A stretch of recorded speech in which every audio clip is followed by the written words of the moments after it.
Hello, everyone. I'm Jim Garrison, and I want to welcome you to day 273 of Humanity Rising. Today, we want to contemplate what it takes to be a good ancestor. And I want to open up our program by telling you a story. The story starts on June 19th, 1865, when Union troops marched into the state of Texas at the end of the Civil War, about 6 months after General Lee had signed his surrender at Appomattox in April. And by June, the Union Army was mopping up and they came into Galveston, Texas. And the general announced there on June 19th, 1865, the final emancipation of the last slaves in the United States in Texas that were to be freed. And about 250,000 slaves in Texas were liberated. And that day, June 19th, became immortalized, and it quickly was morphed into a Juneteenth. And every year, the Black people in particular would commemorate their emancipation. Fast forward to the month of June in 1939. A Black family, a man by the name of Flake, living in Fort Worth, decided to move from the Black neighborhood into another predominantly white neighborhood. He was prosperous. He could afford the house, and he bought a house in June of 1939 and moved in with his wife and 3 kids. A couple weeks later, on June 19th, a crowd of 500 angry white people in that neighborhood created a mob and stormed his house and forced him with clubs, with his wife and 3 little kids, to flee. And then they burnt the house down. One of the children was a young girl, 12 years old, named Opal. And she was just young enough, but she was also old enough to understand what happened. And they found another house, and they were traumatized, and life continued. And but she never forgot that day and what happened. Fast forward again till 2015. And Opal Lee, she was married by then, Opal Lee, aged 89, wrote a letter to President Obama in his last year of office and said, "Mr. President, you need to start the process of transforming June 19th, Juneteenth Day, into a national holiday. And I'm going to demonstrate to you my passion around this because I'm going to walk from Fort Worth, Texas, 1,400 miles to Washington, D.C., age 89. And walk she did." To make a long story, again, very short, a few days ago,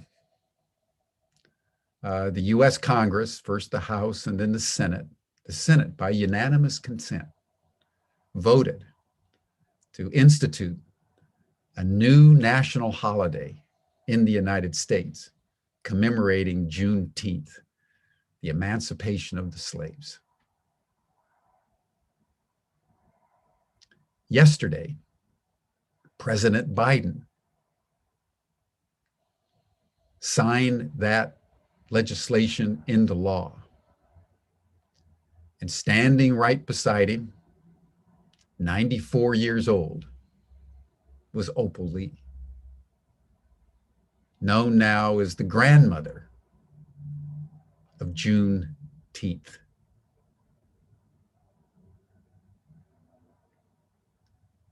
That is a good ancestor. That's a life whose passion, whose commitment, whose integrity will reverberate down through time. And 7, 10, 100 generations from now, they will look back on Opal Lee as a good ancestor. So that's what we're going to contemplate today. What does it take to be a good ancestor? But before we jump into the program, let us just take a moment, as we always do. Center yourself in your body. Take a few deep breaths. And attune yourself to your heartbeat. For the next minute and a half, listen to your heartbeat in a spirit of deep thanksgiving and gratitude that you're alive. We're all alive at this most extraordinary moment in the human journey.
Thank you, everyone.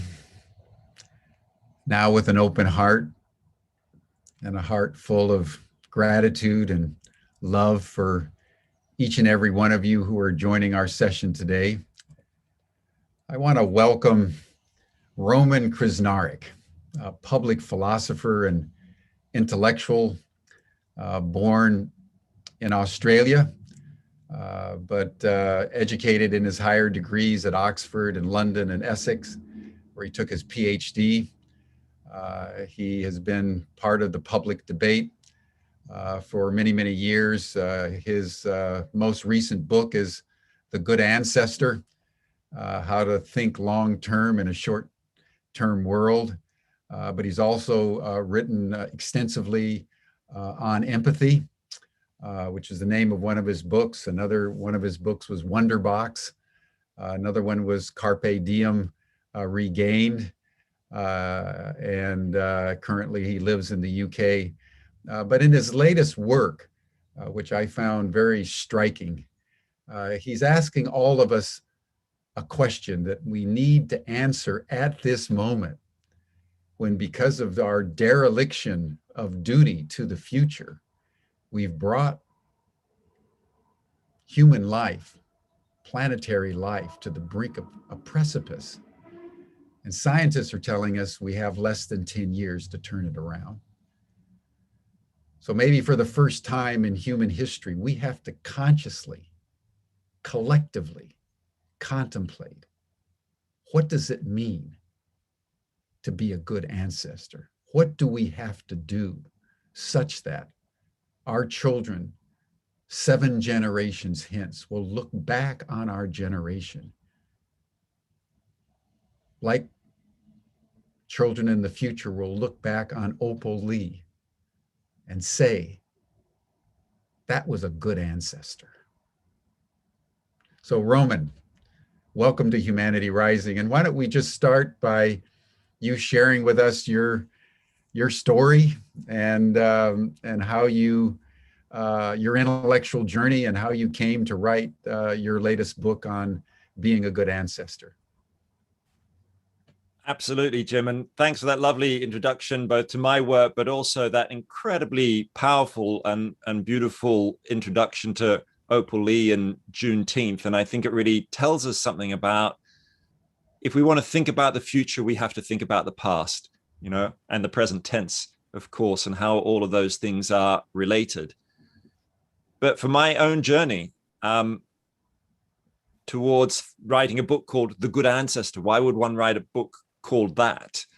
I have to go back many years in some ways to my own interest in the topic of empathy, particularly what psychologists call cognitive empathy or perspective-taking empathy. That's the ability to put yourself in the shoes of another person, a great human ability that we all have, and a challenging one too, to put yourself in the shoes of people who've gone through traumas or from a very different social background from you. And many years ago, I started researching this and writing about it. And in the book I wrote about empathy, called Empathy, not very surprisingly, that book was mostly about how do we step into the shoes of people in today's world, people on the social margins or who are voiceless, whether indigenous people in Guatemala, where I used to do a lot of research back in the 1990s, working with indigenous Mayan people, or people sleeping on the streets of the cities we live in. And so it was about empathy across space. But something that was kind of nagging me at the back of my mind was, well, how do we step into the shoes of people through time, future generations, the billions upon billions of people who might be around in the year 2100 or 2300? How do we do that? And if I'm honest with myself, I think I was too afraid to tackle that question in that book on empathy because it was so difficult. It seemed so difficult. And then later, after writing that book, I founded a museum called the Empathy Museum, which travels around the world trying to give the experience of what it's like to be another person to people. And one of the exhibits we have, which was not invented by me, but by our brilliant director called Claire Patey, one of these exhibits is called A Mile in My Shoes. And it's a gigantic shoebox, like a shipping container. It actually looks like a shoebox. It's beautiful and amazing. And it's the world's first empathy shoe shop. You walk inside and someone will fit you with a pair of shoes belonging to a stranger. It could be a Syrian refugee or Brazilian sex worker or an unemployed factory worker, whoever. And you can literally wear their actual shoes, walk in their shoes a mile while listening to an audio narrative of them talking about their own life in their own words. And it's very simple. It's very powerful. It's kind of theatrical. It's embodied. And when I look at that exhibit, which has been all around the world, it's been in the US and Siberia and Brazil and Australia, all over the place. One of the challenges it raises is that same one that I was always struggling with, which is how do we create an exhibit, let's say, to step into the shoes of future generations, to connect 7 generations ahead or more?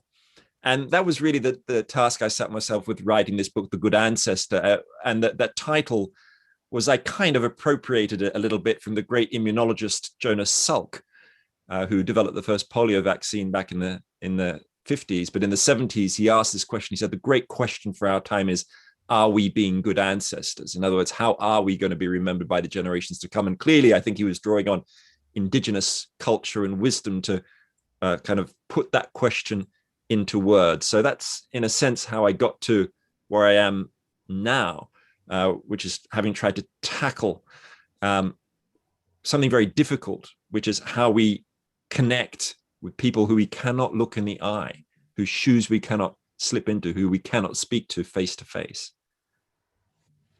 And what have you discovered when you've done that? I mean, what are the virtues, or what are the transformations of consciousness that occur when you go through that process? Yeah, I think there are different ways of approaching it. You know, some people, I think, when considering their relationship with the future, go about it and can go about it in quite a rational way, which for some people I think is powerful, but not for all. So, for example, I might say, okay, look, there's 7.7 billion people alive today. But over the past 50,000 years, an estimated nearly 100 billion people have been born and died.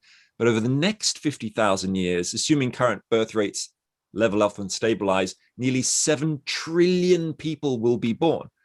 And in the next 2 centuries alone, tens of billions of people will be born, amongst them all your children and grandchildren, and their grandchildren, all the friends and communities on whom they'll depend. Now, for some people, that idea, which is really something that comes out of utilitarian philosophy, kind of the weighing up of the scales, there's so many more people in the future. Who are we to impose our lives and interests on them without taking them into account? For some people, that kind of framing of it really hits them, right? Just knowing how many billions of people there are to come.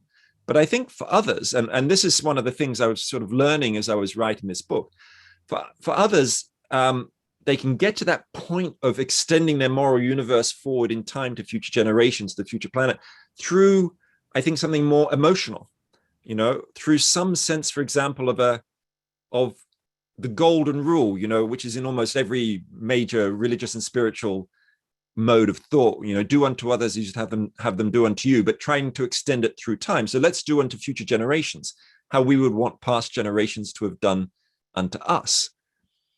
And when you start thinking about that, I think in a way it connects back to the Opal Lee story in a sense, because if we think about what we have inherited from the past, well, clearly there are very positive things in some ways, the cities we still live in, or medical discoveries that many of us might benefit from, like the polio vaccine discovered by Jonas Salk. But also we are the inheritors of negative and destructive legacies too, legacies of slavery and colonialism and racism, creating deep inequities that must now be repaired, or legacies of economies that are structurally addicted to fossil fuels and endless growth that must now be transformed. And that inheritance raises the question, okay, well, what are we going to pass on to the generations to come? Which bits do we want to pass on, and which bits do we want to leave behind, if you're thinking of that intergenerational kind of golden rule? But I think something I've really found is how thinking about that kind of intergenerational connection connects with different kinds of people, whether they are left or right or center or old or young.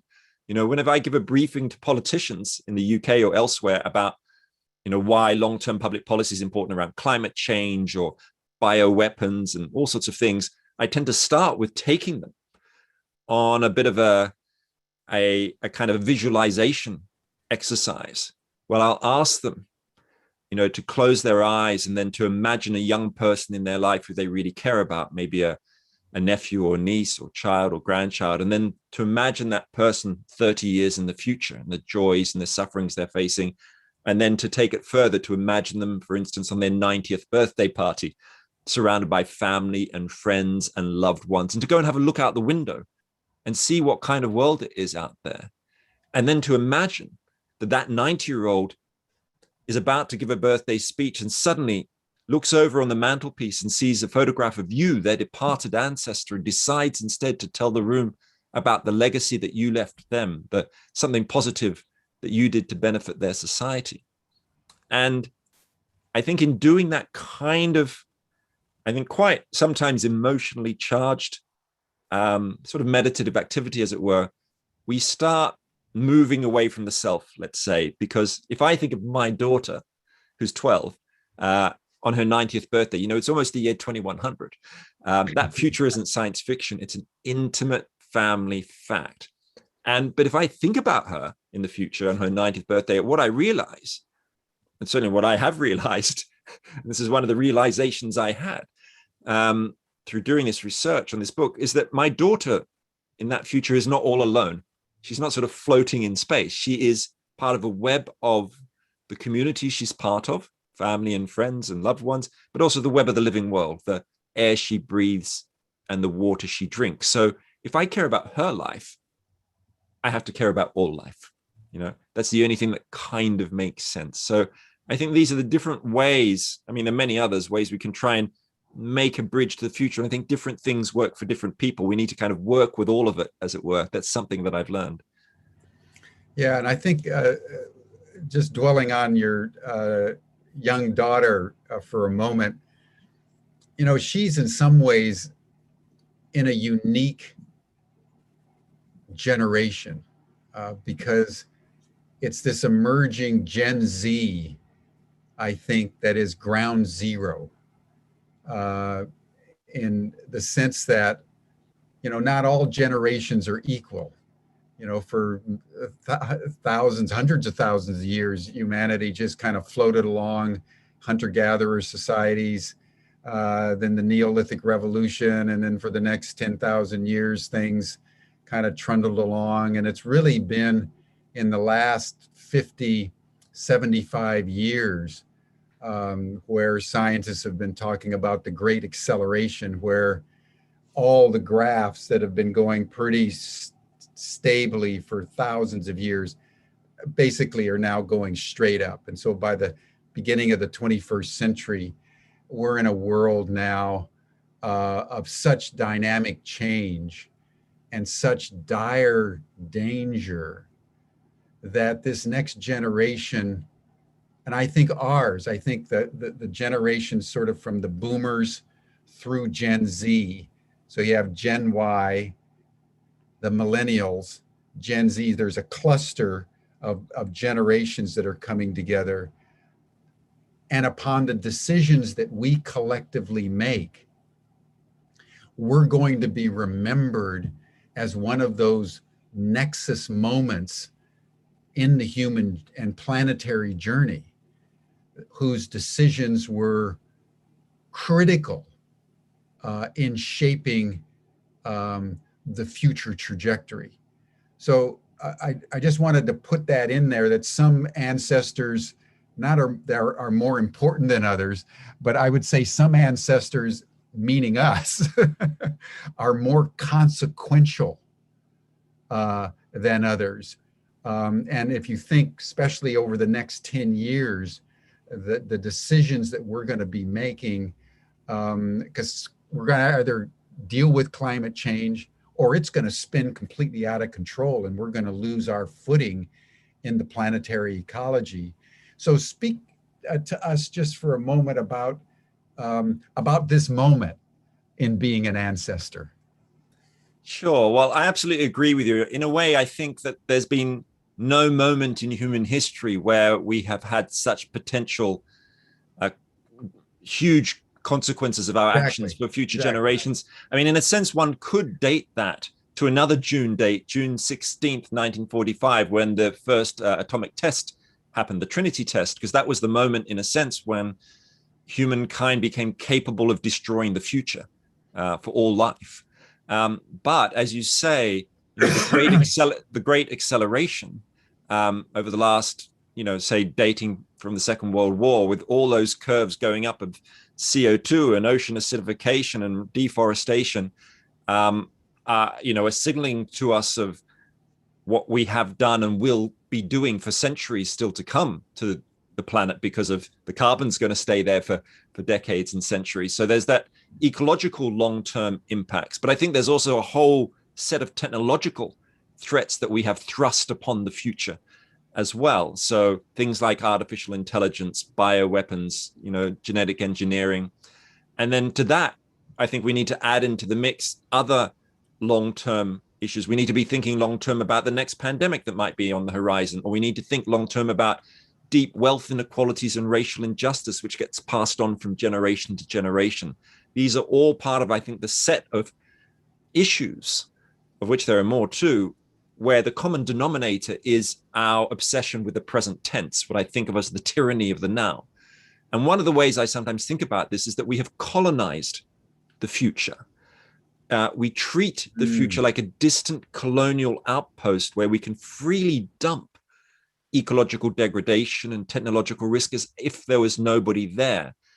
And it's a bit like the way when Britain colonized Australia in the 18th and 19th century. They drew on a legal doctrine now known as terra nullius, nobody's land. They treated the continent as if there was nobody there. Of course, there was the indigenous population. And now I think those struggles against terra nullius are still ongoing, land rights for indigenous people. But now we've also got a struggle against tempus nullius. The future is seen as nobody's time, a similarly uninhabited territory that is ours for the taking. And of course, there are great inequalities in the way that the future is colonized. It is, vulnerable communities, poor communities, often people of color, who are going to be hit hardest by the impacts of the climate crisis, for example. There's a kind of climate apartheid, one might say, built into the way we treat the future, the way we dump on the future. So I think in all of this, I think we're often looking for the right kind of language, metaphors, analogies to talk about that thing, that future. There's a language of colonization, but the language of the good ancestor is another way of thinking about it. I sometimes talk about time rebels, people who are kind of committed to long-term thinking and intergenerational justice. But these are all ways, I think, of changing the narrative in a sense about who we are, to help stretch our imaginations beyond the present tense, so that we are inhabiting the past and the future as much as the present. And none of this is easy, of course. There are cultures around the world where people are born into something a little bit more intergenerational. So in Aotearoa in New Zealand, for example, there's the concept of whakapapa, or whakapapa is the Maori word for genealogy or lineage, the idea that we are all in a great chain of life, going far into the past and long into the future. It so happens the light is shining right here, right now, and manages to shine that light more broadly. So we feel the living, the dead, and the unborn all here in the room with us. Oh, I love this notion of colonizing the future.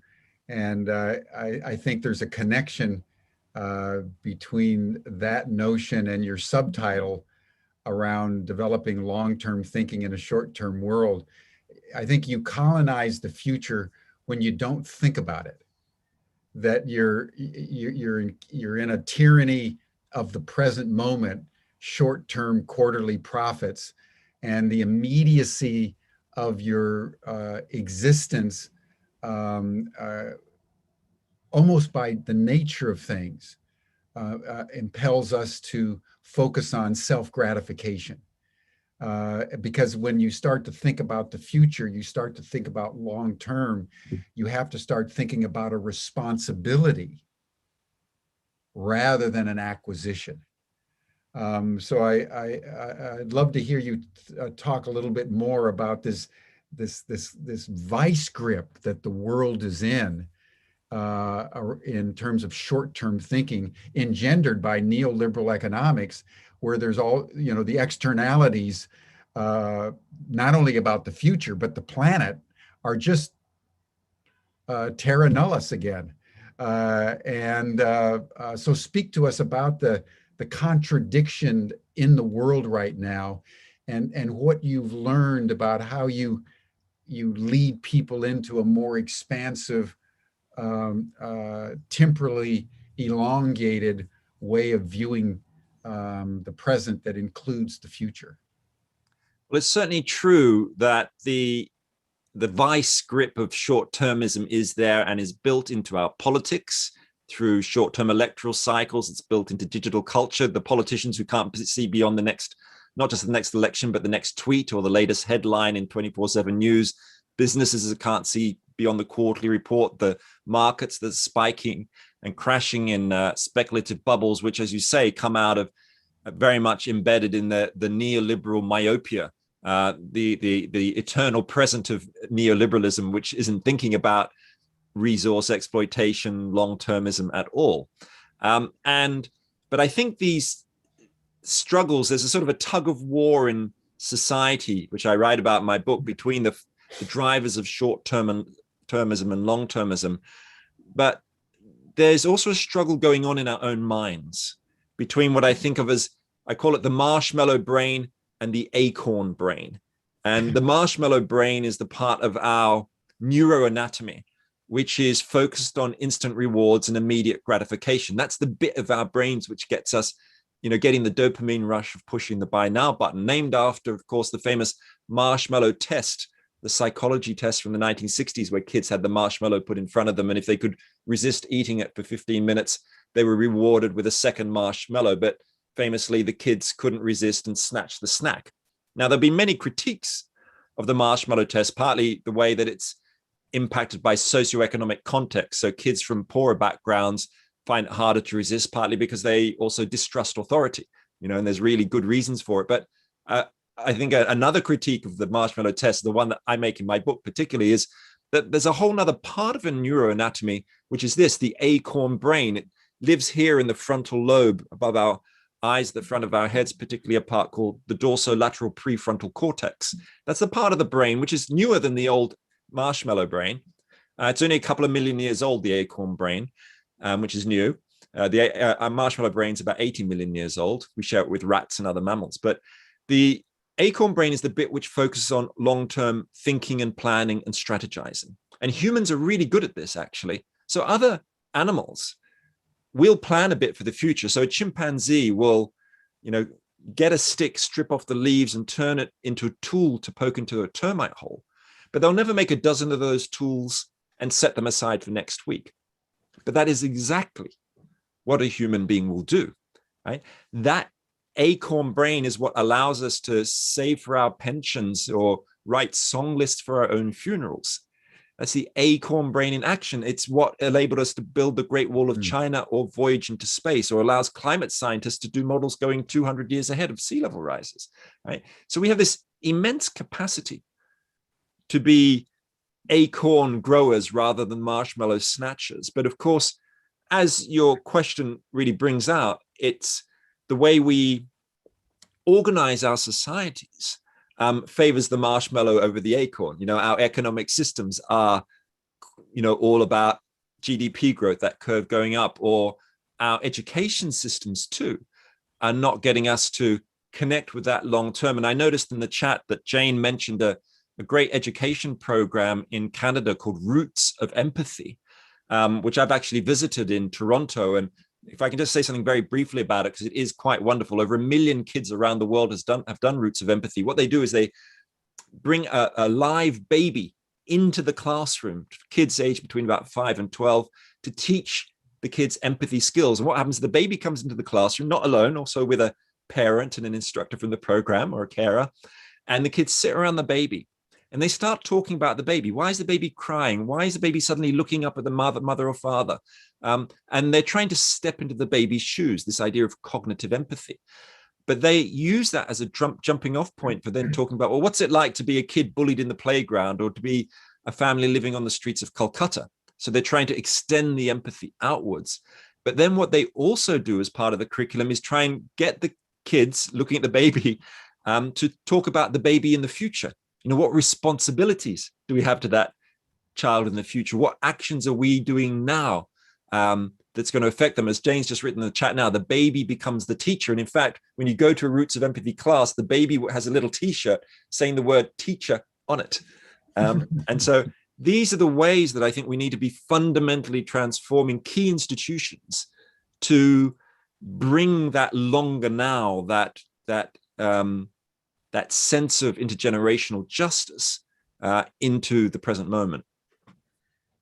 Yes, the baby as teacher is a profound notion. Thank you, Jane. And Stanley Pokris is also making an interesting point in the chat.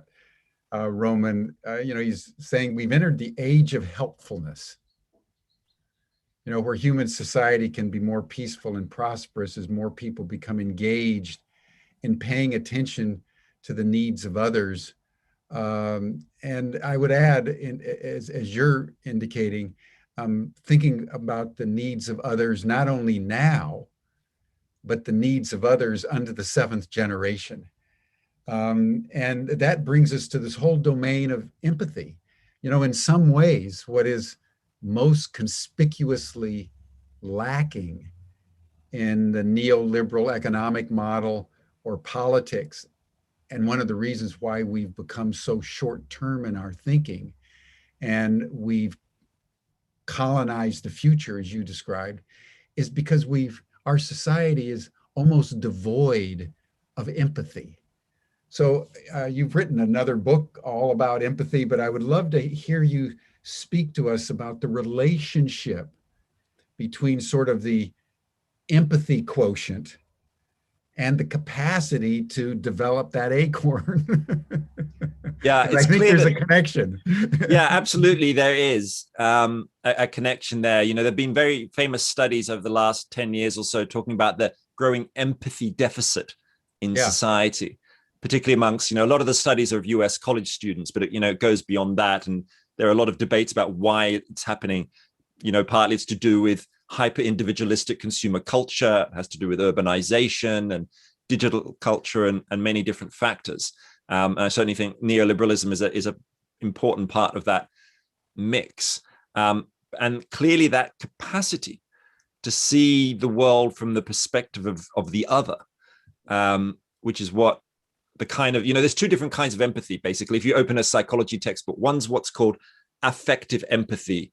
And that's empathy is a shared or mirrored emotional response. So you see anguish on a child's face and you too feel anguish. That's what's called affective empathy. But if you see the anguish on that child's face and you feel a different emotion, like, oh, the poor little thing, you feel sorry for them, that's what psychologists typically call sympathy. That's an emotional response, but one that isn't shared.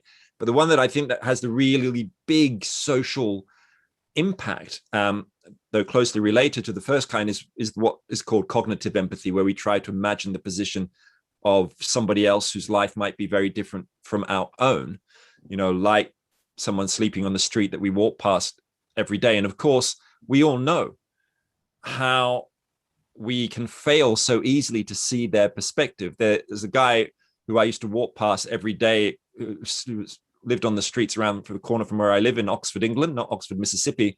And he was always muttering crazily to himself, picking up cigarette butts, nose, shoes in the snow. And I thought, I've got not much to do with this guy. We have little in common. One day I stopped to talk to him. Well, it turned out we both studied philosophy, politics, and economics at Oxford University. And we developed a friendship based on our mutual interest in Nietzsche, Aristotle, and pepperoni pizza at the time, when I still ate pepperoni, not anymore.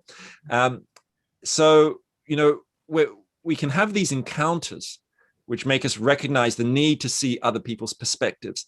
But the more challenging thing, thinking if we're in an age of helpfulness, well, who is the constituency that is part of our realm of help? Or if you think about it in terms of the idea of the common good or the demos in democracy, who are the citizens? Well, we think of them as people in today's world typically. And what we need to do is try and bring future generations, but in some ways past generations too, into the realm of where we have relation, to draw on the language of Martin Buber, the great Jewish theologian, coming into relation with people.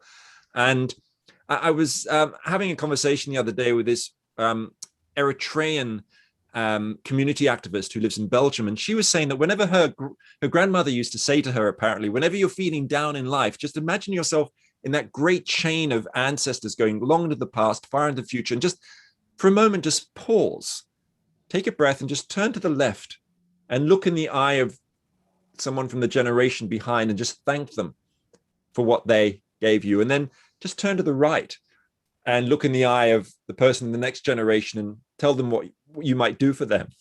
And it's a kind of grounding and experience. And I remember when she said that, the hairs were kind of standing on my end, on the ends of my skin, because I think it was helping us in a way overcome the fact that it's exactly sort of our hyper individualistic culture which has severed us, cut us from these generations. So we need to find ways of, in a way, recovering that, and in a sense that is an empathic challenge through time, as well as the one we know that exists across space. And I think if we make that imaginative journey, we're starting to switch on our acorn brains. Human beings we're experts at the temporal pirouette. Our minds can dance across time horizons. Let us use this incredible capacity to start thinking and connecting with those the people and planet who will be here long after we are dead. Yes, yes, yes.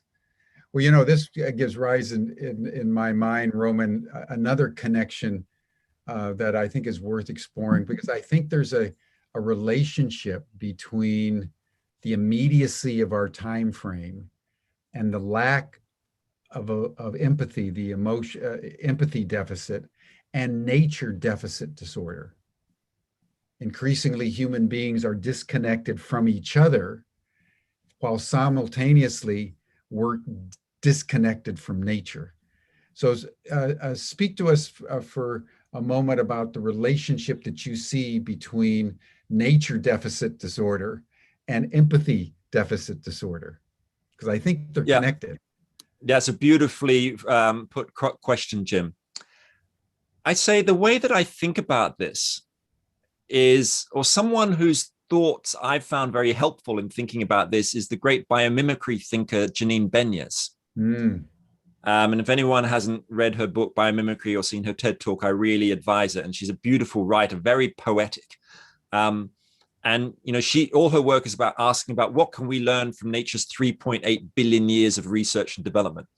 And one of the questions she raises is this. She says, well, how is it that other species have survived and thrived for 10,000 generations or more, whether they're birds or beavers or bats, when they're not going to be around in 10,000 generations, to care for their offspring? She says, well, what other creatures have learned to do through evolution is they've learned to take care of the place that will take care of their offspring.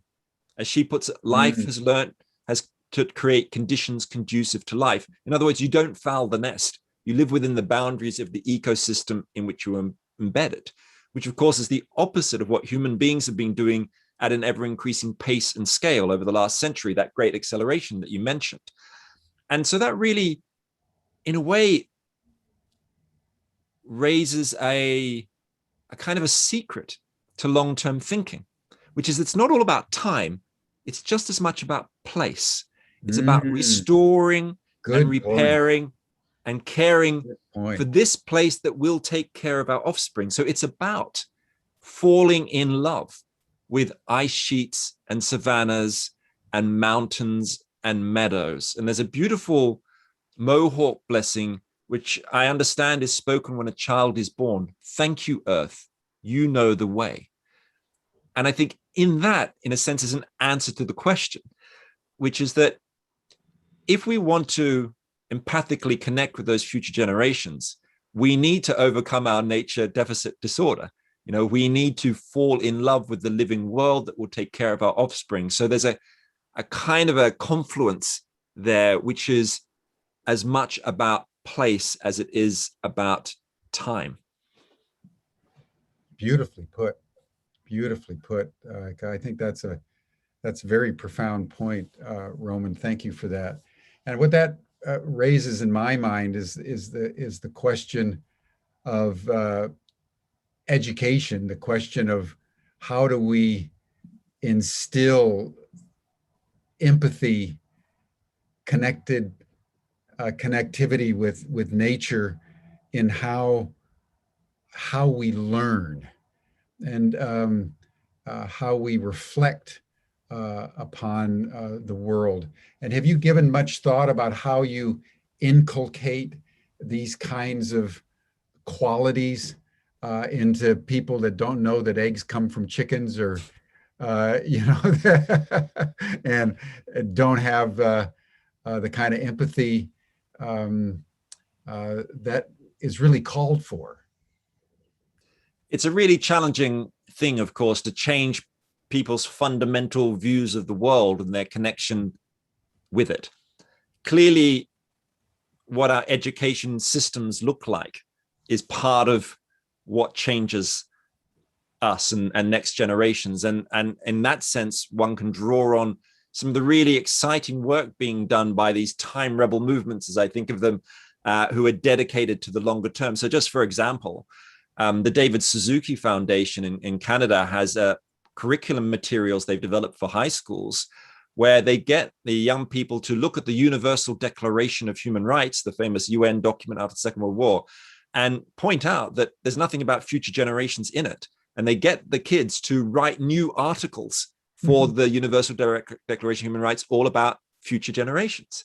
And what a beautifully simple but powerful thing to do. So I think there's a sort of a realm of education there. But I think there's also something to be said for the power of social movements who are changing the conversation about our relationship with the future. So for example, in the US, there's a great public interest law firm called Our Children's Trust based in Eugene, Oregon, who have launched a landmark legal case against the US federal government, also against state governments, on behalf of 21 young people who are campaigning for the legal right to a safe climate and healthy atmosphere for both current and future generations. And so they're basically trying to get the US government to stop subsidizing the fossil fuel industry. But in the history of rights, this is a really incredible thing, probably one of the most incredible shifts in the way we think about rights since the French Revolution, the idea of giving rights to people who may not be born for decades. Now, their legal struggle is a bit of a David versus Goliath one, but it has they may or may not succeed, but they're ongoing in their work, and they will not give up because this is a long game, particularly when it comes to legal struggles, as we've seen in the history of the civil rights movement in the US too. But Our Children's Trust is influencing legal cases around the world. So recently in Germany, the Constitutional Court ruled that the government was violating the rights of future generations because of its limited carbon emission targets, which is basically dumping problems on future generations. Similar cases have been passed in the Netherlands. There are ongoing cases in Uganda and in Colombia, as well as legal movements to give rights to the living planet, like the Whanganui River in Aotearoa in New Zealand has been given the same rights as a person, in the same way that corporations were given rights in the US in the late 19th century. So I think there's all this sort of legal. I never thought law would be so kind of sexy and interesting and inspiring. I mean, I'm a political scientist by background long ago, but I've now seen the power of law as one of the many things that we need to do to, I think, not just create policy change, but to change what I think of as the ethnosphere. It's actually a concept I've stolen from Wade Davis, the anthropologist. And the ethnosphere is the kind of the swirl of ideas and attitudes and beliefs that we breathe, like we breathe the biosphere, the air of the biosphere, but we breathe in the ideas of the ethnosphere. And we need to change what's in the ethnosphere. So one might say that with the rise of neoliberalism, individualist values started becoming more prominent than collectivist values because of neoliberalism. And I think what we need to be doing partly is think about how do we get the ideas, well, this is sort of my mission, as it were, ideas about intergenerational care and justice as part of the atmosphere. So it becomes normal to have conversations like we are having right now. Beautiful, brilliantly put. Thank you so much. Let me change the conversation here to get your take on the following, which I think is a larger gestalt for what's happening in human history. And I think, Roman, there are two things that are happening unique to our generation that I would love to have your comment on. The first is the reality that we've now gone exponential in terms of the acquisition of human knowledge. And the best way to understand that is that if you take a chessboard of 64 squares, everyone, and you start with 1 grain of rice on the lower left square, and you double it 64 times till you get up to the upper right. By the time you get to the upper right, you've almost got an infinite number of rice kernels. Now that's important because human knowledge was working itself up the chessboard, according to scientists, till 2007.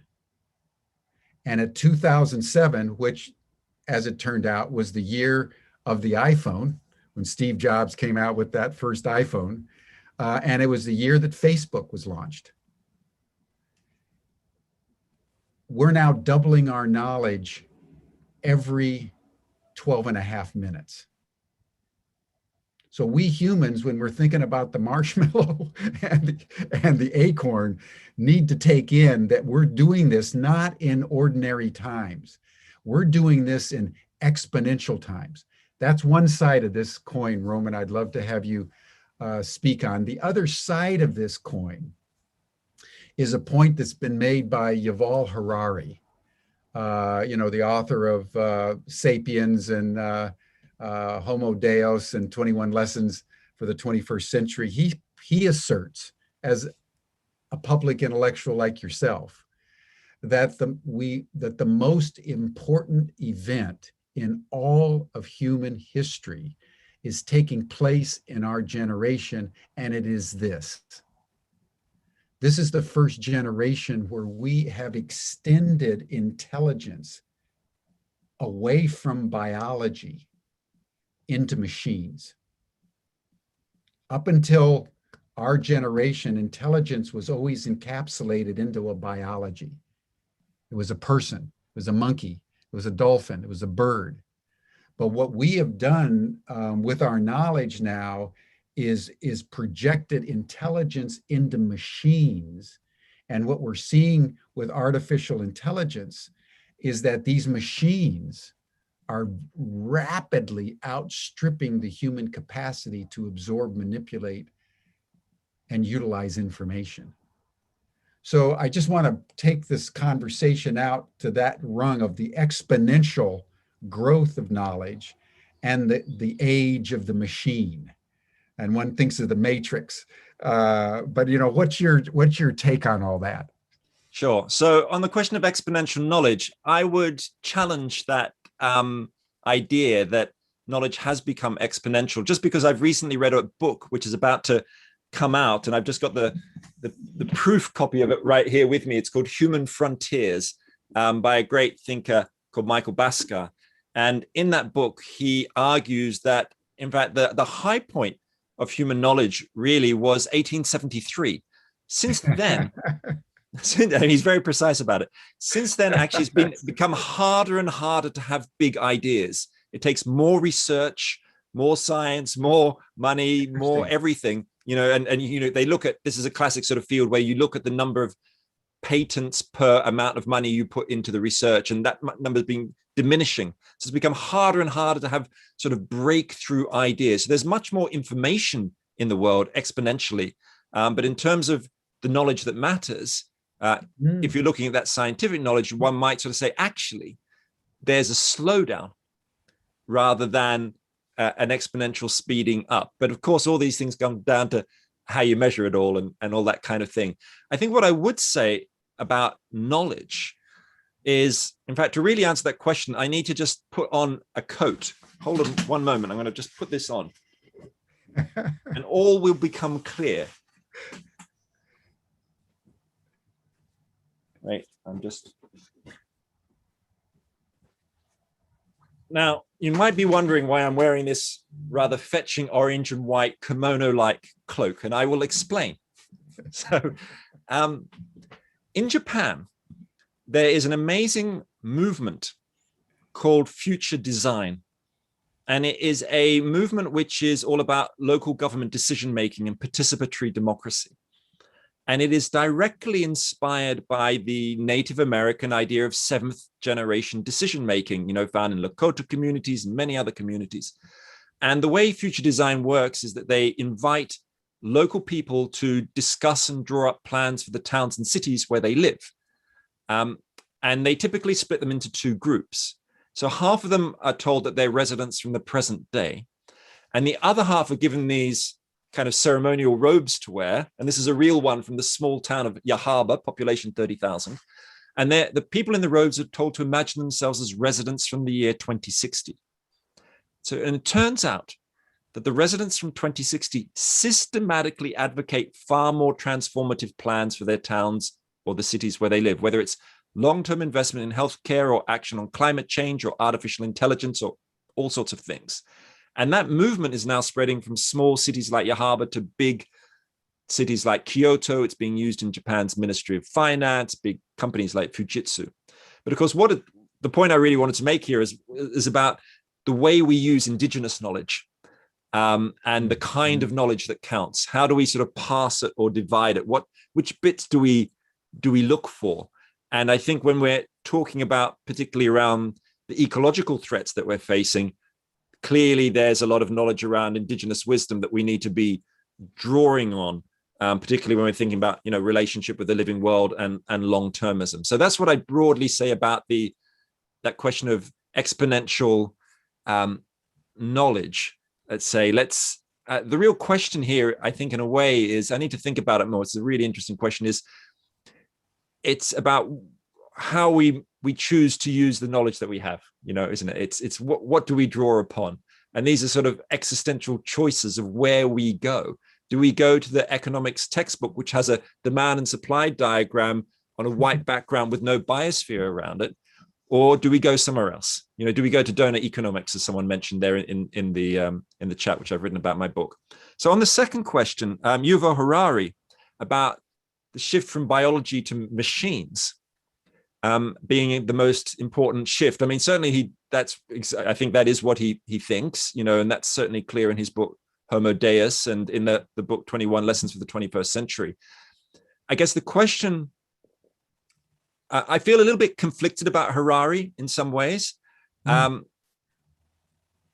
me just say one thing about this. I'll probably end up saying more. One of them is, I think one can think about a lot of these technological shifts which are happening.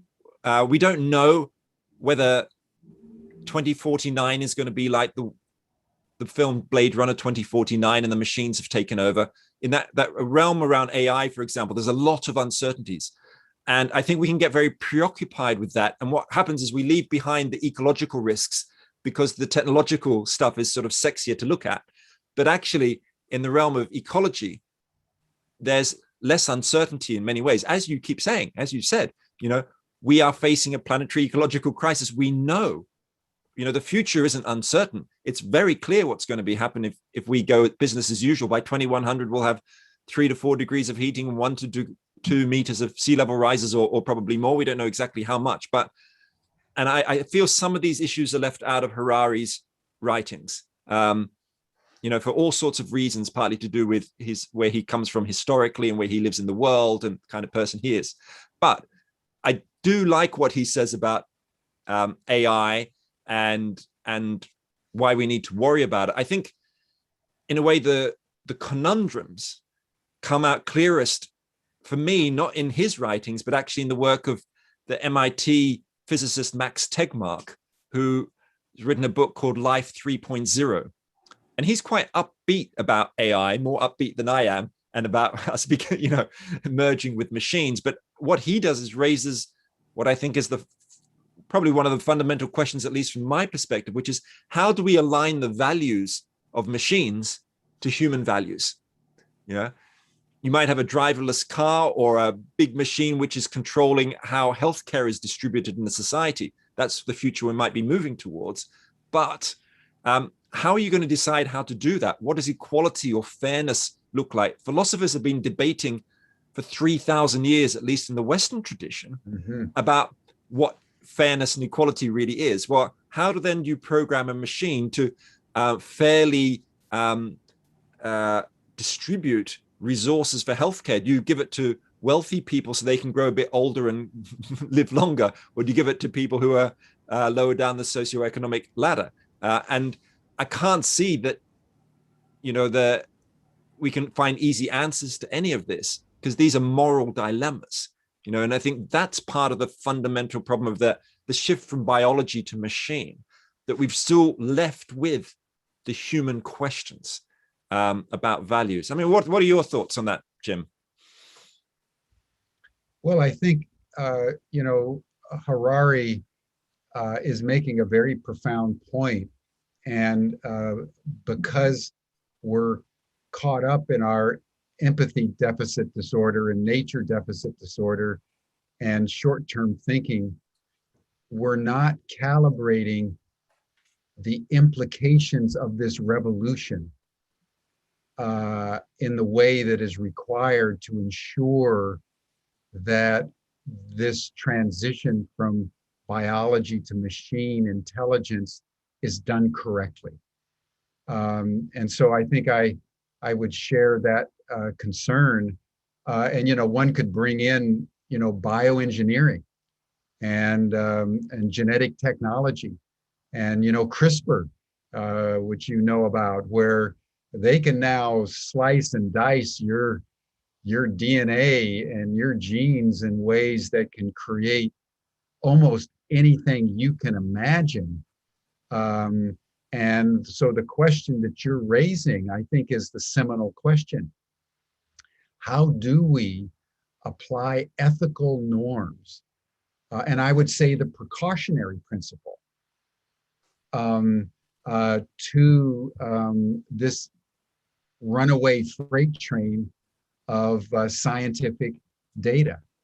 And as I think, as has been observed, there's a difference between data, information, knowledge, and wisdom.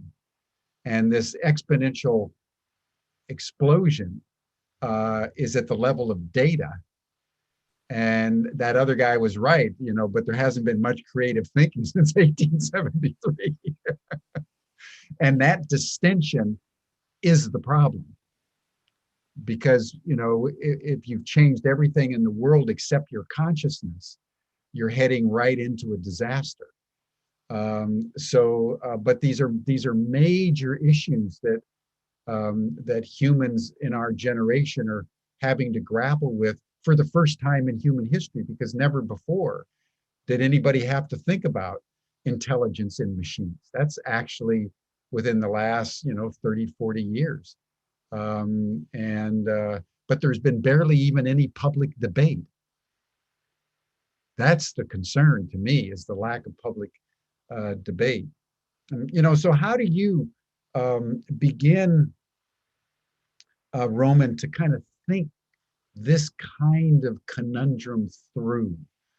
Because I think all of us are aware of it, but I think most of us are unsure how to even think about it.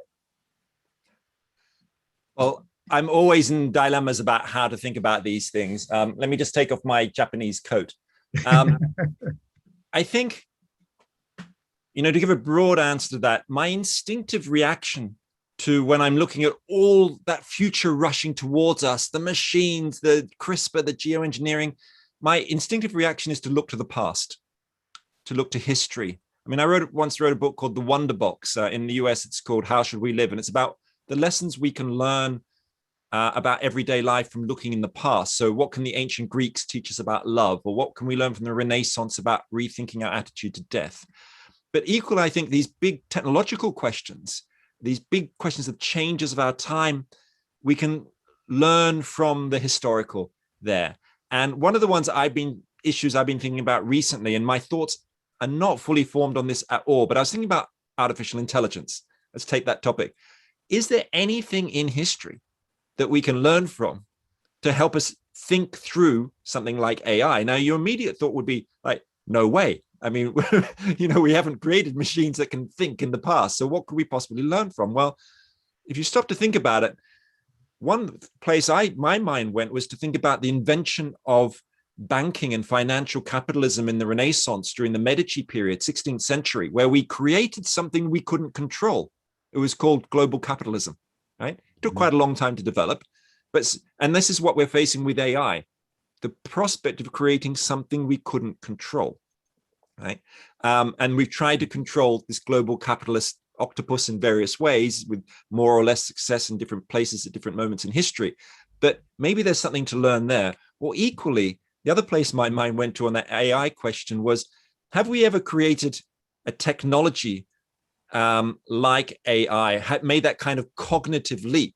And the place, what I thought about was the invention of stone tools in the Neolithic period, where, all around the world, early humans invented something incredible, which was stone tools, which were not just bits of rock that you found and started bashing into other ones, but tools that you had to plan to make them. You had to imagine what the shape would be and then work backwards to realize the stages required to make what are called three-dimensional stone tools from 12,000 years ago. This is a complex cognitive leap. So our minds were changing, intelligence was changing. And at the same time, these tools absolutely transformed society. They made agriculture possible. They made new kinds of warfare possible, all sorts of stuff. So again, there's another, in terms of analogical thinking with the past, where this, I'm not saying I can make any great predictions about the future based on looking at Neolithic stone tool building or the invention of capitalism in the Renaissance, but that's where I go for my first port of call, let's say, in trying to think through things, looking for lessons from history. Yeah. Thank you for that. The people, what is it they say? If you don't learn from history, you're condemned to repeat it. And we seem to be repeating it over and over and over. By the way, Rob Wheeler is asking about waste dumps. He's making a very interesting point that when we think about future generations, we ought to think about waste dumps.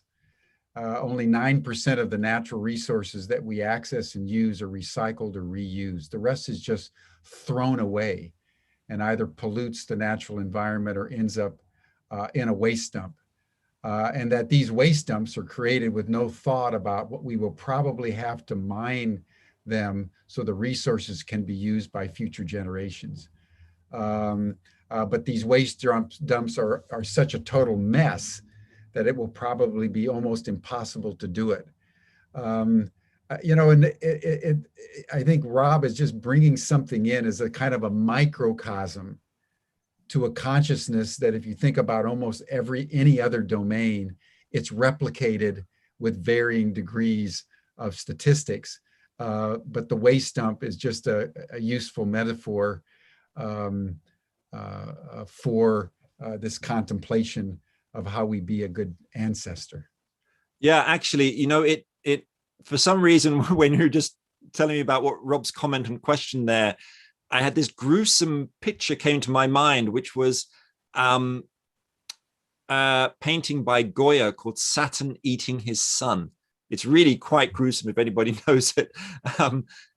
Saturn's literally eating one of his children. And, we are future eaters, in the way that we use resources and the waste we create and all these kinds of things. And one might go to Goya as a starting point there. I mean, certainly for me, and I find those statistics that Rob just said, they were, very powerful. And to me, I kind of tend to embed them in the whole field of ecological economics, which I've had to learn since studying economics 30 years ago, where I didn't learn anything about that. I just learned about that demand and supply diagram on the white background. But through reading the work of people like Herman Daly, starting to recognize that something that just seems so obvious, that the economy is a subset of the living world, that you can't create, if you really care about the long term in a deep sense, well, you can't have a world where you use resources faster than they can be naturally replenished, and that you create waste faster than can be naturally absorbed by oceans and other carbon sinks. You can't create a world that isn't based on the idea of a circular economy. I saw some people in the chat mentioning there about circular economy, which is clearly where we need to be going if you really start thinking about long-termism seriously, where we are, eating that future. And so I think there's a lot of really, in my book, The Good Ancestor, I talk a lot about a lot of the political changes that would need to happen. Things like rights for future generations, or the fact that, say, in Wales, they have a future generations commissioner. We need to redesign politics and democracy itself for a longer term. But equally, we need to be reinventing what our economies look like. And I think thinking about waste, falling in love with waste, or trying to deal with it is one of those things to do. Yes. Well, as we bring this to a close, Roman, I'd like to return to something that I said before of this differentiation between data and information and knowledge and wisdom. And, as we stand, on the edge of this waste dump that we call our societies these days, and I'm thinking of Tacitus's great line about the Romans. They created a wasteland and called it peace. Speak to us about how you view the requisites for wisdom in our day. And along with wisdom, I think Kurt Kruger was bringing in a question. Would love to have you share with us your contemplation of how you would imagine peace and what pathway there might be starting from where we are to attain that. But as you're contemplating the marshmallow and the acorn, how do you understand what wisdom is? What would you say about wisdom? I love how big your questions are, Jim. So that question about the requisites of wisdom or what it is, I think the way I go about thinking about that is, and then I think the way I think about it comes out of my own history and my own journey, is I think of a distinction that I make between introspection and outrospection. I think if you want to learn about who you are and how to live, which is the great question of wisdom of the ancient Greeks, how to do that stuff. I think we've certainly done a lot of looking inside, I think, in the last century or so. Everyone from Freud to Oprah have been asking us to look inside ourselves for the questions of who we are, how to live, what purpose is. And I think there's a real value to that, clearly, that we need to self-reflect. But the other side of that, I think, is the need for what I call outrospection. That's about discovering who you are and how to live by stepping outside yourself, by discovering the lives of other people, other cultures, other moments of history, other ways of looking at the world. And of course, there are many ways to go on this outrospective journey.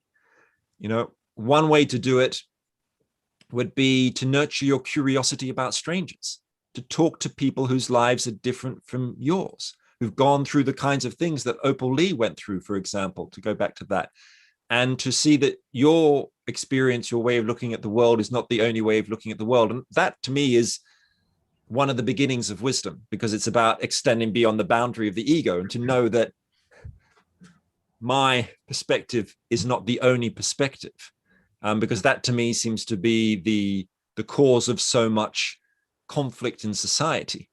And that, I think, links to the second question about what is peace, and where does it come from, and what is it, how do we get there? Well, one way to think about that, let's say, is to think about war and how wars happen. Well, one explanation of that is through the creation of boundaries between cities in medieval Europe or between nation states today. And we know that the boundaries between nations are human constructs. You always hear about these astronauts who, look down at the Earth and they can't see any of the borders anywhere, right? They just see one spaceship Earth floating in the great inky darkness. And I think that's what we need to realize today. And I happen to live in a country which is in a state of kind of hyper nationalism coming out of Brexit and things like that, trying to assert itself as its own empire dies by saying, I am different from a country, France or Germany or whatever. But of course, a country like Britain, like the United States, is made up of immigrants and, has its history of conquest and all sorts of things. So I think that when thinking about peace, we need to think about where the borders lie and how they get there. And that raises the larger question is, can we really think about the whole Earth as one global village consciousness? Can our minds really extend that far? And I think this is a real challenge, Because I've recently been reading some interesting work in evolutionary biology around this, people like Tulchin and David Sloan Wilson and others. And one of the sort of ideas that they often talking about is how the human capacity to cooperate, which is clearly what we need to deal with global shared challenges like the climate crisis, that human capacity to cooperate has emerged out of the way that humans needed to cooperate to fight against other people, in prehistory, right? That there's a book whose subtitle is, I'm trying to see it out of the corner of my eye, by Tulchin is his name, Tulchin, called Ultra Society. And I think the subtitle's like something like How Human Cooperation Emerged from 10,000 Years of Warfare. In other words, humans started to cooperate on a large scale in order to protect themselves against others and to fight others. Now, if that's true, and I'm not saying I agree with that thesis, but it's a big one to think about, how do we create a sense of a global civilization, a peaceful global civilization, when we don't have anyone to fight against, to meld us together? The aliens aren't coming. So how do we do that in a way that overcomes the strength of those national differences and religious differences and all those kinds of things? And I'm not sure we're capable of doing that. I actually think what we might need to be doing is creating multiple networks, like networks between cities, in the same way that, say, donut economics is emerging most powerfully, I think, between different cities who are creating networks, who are together working, transcending nationalist boundaries to create a different kind of world. Beautifully put, beautifully put. It's making me think what you just said, Roman. It's made me think of Socrates in the Apology, one of the dialogues of Plato. You recall that he was considered by the Oracle of Delphi to be the wisest man in Athens. And when he was told that, he said, well, that must be because I'm the only one in Athens who knows that he knows nothing. Right. And I think that's what outrospection is about. It's about telling you, recognizing that, yes, look inwards, but also recognize that there's this world out there. And maybe I'm not right about everything, maybe there's stuff I don't know, and the level of data and information and knowledge and wisdom, all of them, to live in a kind of ignorance, in a kind of healthy skepticism, let's put it that way. I think, which of course was part of the Socratic ideal, is one of those routes to take, because I think ultimately one of the great powers we have as human beings is the power to change our minds. And we have inherited so much baggage from the past, the baggage of the Enlightenment, of the Steven Pinker-esque ever-increasing curves going upwards, and that technology and growth will solve all our problems for us. I just don't buy it.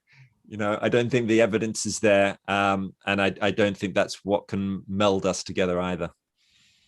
Well, and I think too, what you're saying, and I think part of what's so exciting in the world right now is that we're in a world awash with data and information, and people are coming in the spirit of wisdom to realize that the way we've developed our interpretive frameworks in the past are now essentially null and void.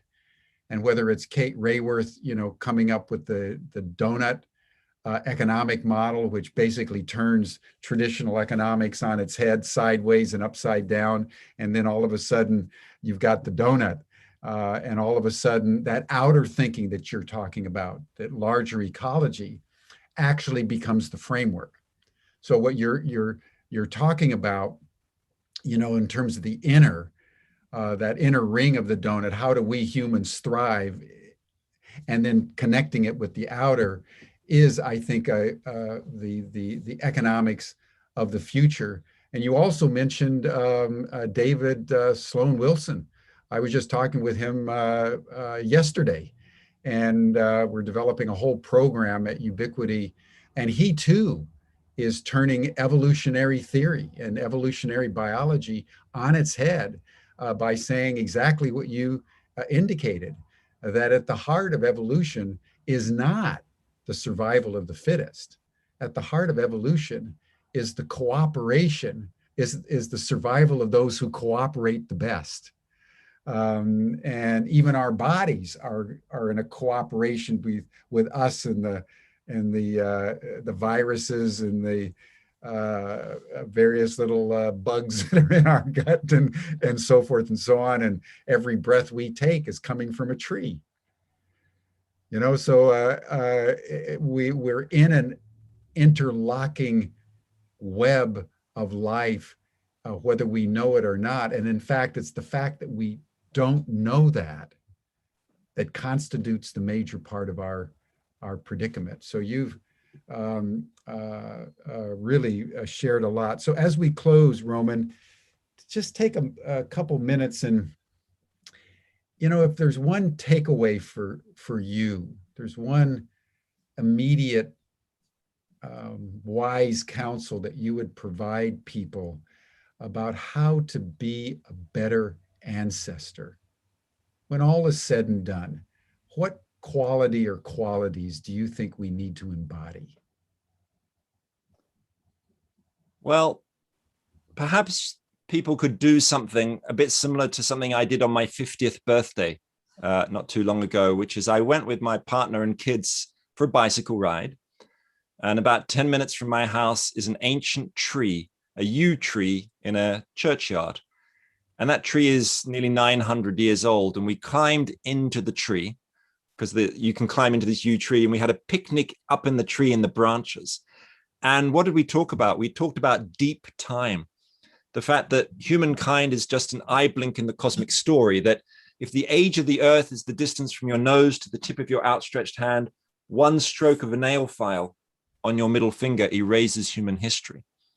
I think of that as deep time humility. And we spoke with the kids about how this tree had witnessed the bubonic plague in the 14th century and the Civil War in the 17th, and will witness things long after we are gone. And I think if there is one takeaway, I think is to try and get our own existence into something part of this, see it as part of this larger perspective. And I think when we start doing things like that, visiting an ancient tree, picking up a fossil, what can come out of that really is that question, going back to Jonas Salk in a way, which is, how can we be good ancestors? In a sense, the existential habit to develop is to ask yourself that question when you get up in the morning, what can I do to be a better ancestor today? Or at the end of the day, what have I done to be a good ancestor today?